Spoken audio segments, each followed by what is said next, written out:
Moving on now, the Syrian Army has made fresh advances in its fight against foreign-backed insurgents. The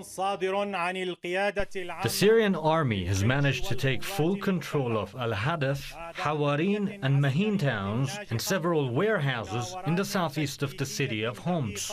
Terrorists in those areas had conducted attacks against civilians and several military sites. Many of them were killed and their arms, ammunition and vehicles were destroyed.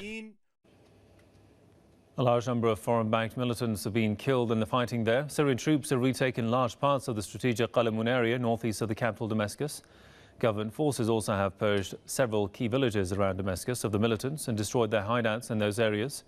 Opposition sources say the army has also killed several major militant leaders in airstrikes conducted in Aleppo province. Let's take a look at the following analysis, which gives a snapshot view of the situation on the ground.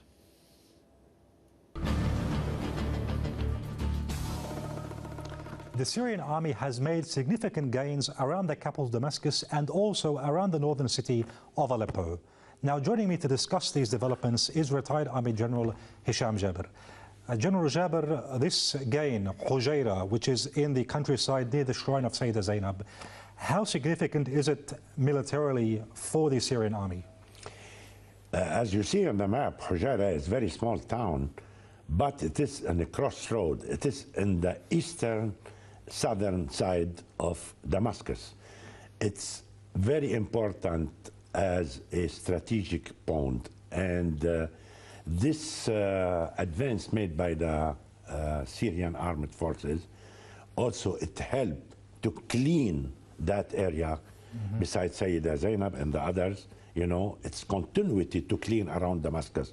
I think Damascus, which is threatened every single day by shelling, by artillery shelling and mortars, now the game is over. The Syrian army is preparing a large offensive operation around Damascus, and especially in the southern side and eastern side, and also to clean up in the western side. I think within a few weeks, the Syrian army will clean up around Damascus. Let's talk more about the situation in Syria. Let's talk with Professor Michael Jazarowski with the Center for Research on Globalization from Montreal. Welcome, sir. Professor, just how do you see the situation in Syria? Which side has the upper hand? Well, it appears from the reports that the insurgency has been defeated. This is something we've known for quite some time. It's been a progressive and continuous process. And we should emphasize that this insurgency is a US, NATO, Israeli-sponsored terrorist operation, which is being defeated. And we should understand that this is a proxy entity of the Western military alliance, recruited by NATO and its allies, including, of course, Saudi Arabia, Qatar, Turkey. And we have a civilian opposition and an insurgency, which are largely a Western construct. It's a fake opposition. And the military arm of this entity are the terrorists, which are supported covertly by Western intelligence, supplied, and so on. Right. So the question we have to ask ourselves now, which is, of course, very crucial, do we need a peace plan or do we need peace?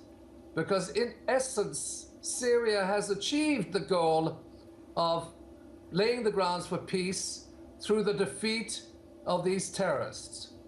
Right, now, Professor, I mean, with regards to the plan to destroy Syria's chemical weapons, Belgium, France and Albania were chosen as host countries. First, is there any significance as to why these countries have been chosen? And second, what are the side effects of chemical weapons destruction for these host countries? Well, with regard to the chemical weapons issue pertaining to Syria,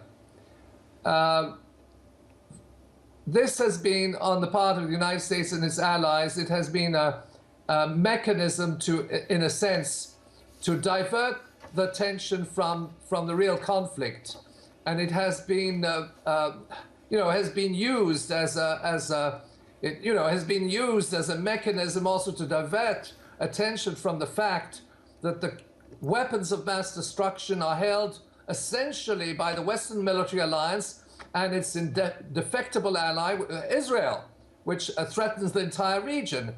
But at the same time, putting aside the chemical weapons issue, we must establish the record of what has happened. This has been a criminal undertaking of unleashing terrorists against a sovereign state. We must declare an unconditional moratorium on support to these mercenary forces. The Western military alliance will attempt to rebuild them. We have to raise the issue of war reparations, because essentially this is a criminal war, and those responsible for that war must pay reparations. Incidentally, the United States has, in fact, destroyed several countries in the post-World War II period, starting with Korea, Vietnam, of course, Afghanistan and Iraq. They've never paid war reparations. But here we have a situation where the war criminals should be exposed and indicted under international humanitarian law. The actors of this undertaking are not the Al-Qaeda affiliated terrorists. These are the foot soldiers of the Western military alliance. The architects are in Brussels, Washington, London, of course, Ankara, Tel Aviv, Doha, and Riyadh. All right. I'm sorry I have to leave it there. Many thanks to Professor Michael Josodowski from Montreal. Thank you very much.